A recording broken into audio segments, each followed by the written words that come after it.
The graph of tangent function is y is equal to a tangent b theta. And this is its parent graph look like. If we say parent graph, it's the graph that will stand as our basis. And this is the graph of y is equal to tangent theta. The stretch of our graph will depend on the value of our a and b. As we can see, its form is like an S-curves with an asymptote. What I was trying to say is that for this first x coordinate, which is the origin, it is the intercept. And this is the asymptote, and this is also intercept. And this is also the asymptote. It's always alternate. The behavior of tangent function is its origin is always an intercept. By the way, we also have period. When we say period, it's from this part till this part. Our one period starts from first asymptote to the second asymptote. And this time, the formula that we will going to use for the period is pi divided by the absolute value of b. We will not use the a because there's no amplitude. So, to better understand, let's have this first example. Let's graph y is equal to tangent 1/2 theta. Let's solve first for period, and it is pi over 1/2. So we have pi times the reciprocal of 1/2, which is 2 over 1. On the other words, the period is 2 pi. So this 2 pi, we will divide this into two sides. There should be our first asymptote and our second asymptote is here. It is said that the length or distance between these two asymptotes is 2 pi. Since this is 2 pi, so the first asymptote from the origin to the right is just pi, and on the other side it is negative pi. And then we have here positive 2 pi, and this is 3 pi. And the other side is negative 2 pi and negative 3 pi. Our pi is asymptote, meaning that 2 pi is our intercept.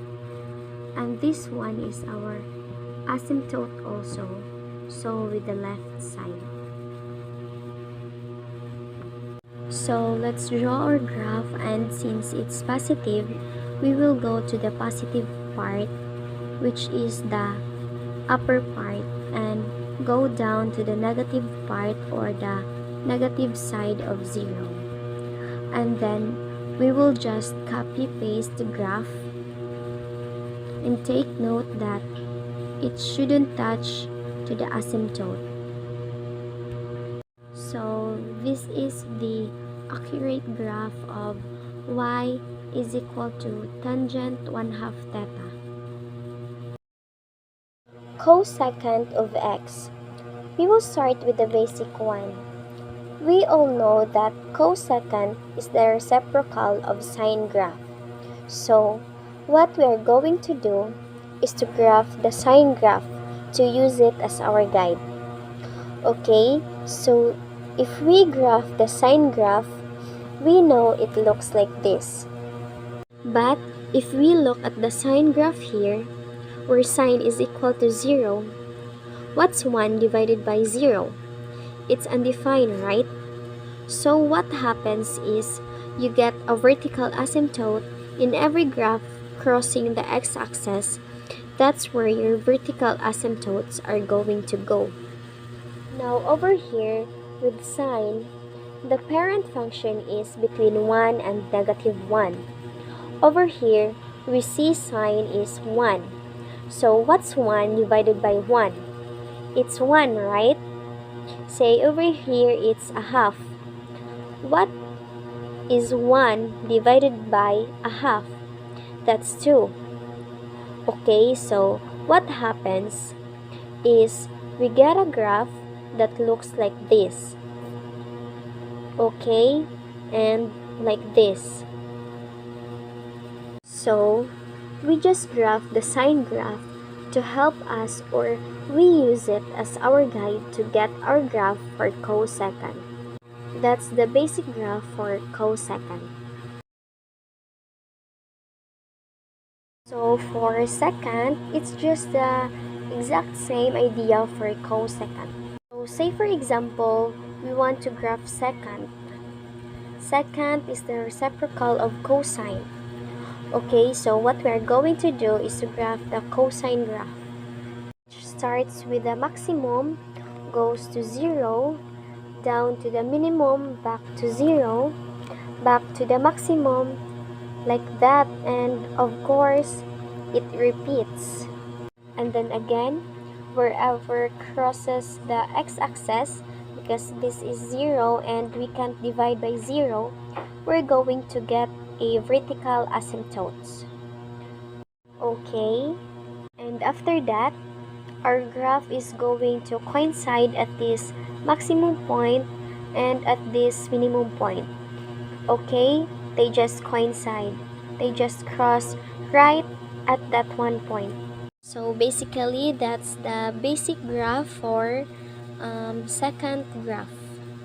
So a quick way to get your basic cosecant and secant graph is just graph the sine or cosine and then take the reciprocal and like so. Tangent function is likely the same with tangent function. Our standard equation is y is equal to a cotangent b theta. That if we will craft, it will look like this.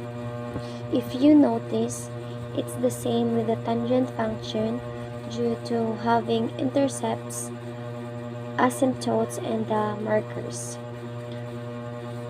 are also alternate. But the origin here, instead of intercept, like the tangent, the origin here is an asymptote. Basically, it's asymptote, intercept, asymptote, intercept, and so on. And the curve of cotangent starts in the left part, down to the intercept, down to the right part. Still, our period is from one intercept to the second intercept. From this curve until the pi here. And our formula for period is pi over absolute value of b. And for the amplitude, still there is no amplitude. The graph here is the graph for y is equal to cotangent theta, and we call that graph as parent graph of our cotangent function.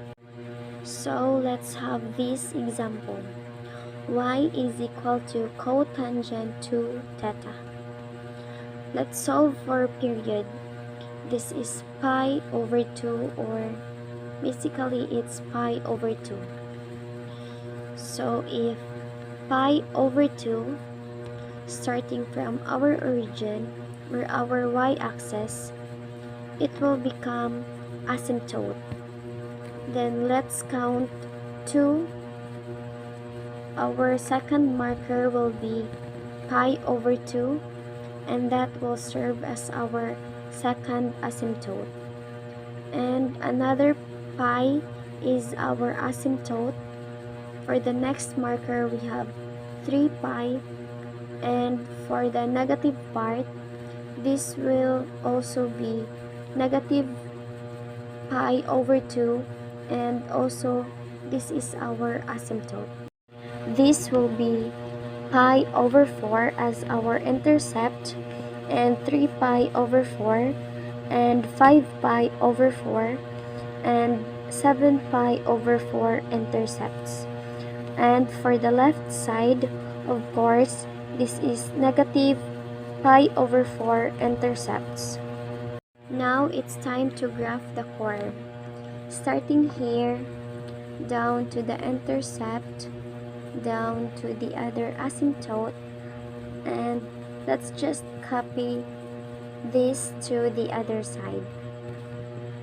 Take note not to touch to the asymptote.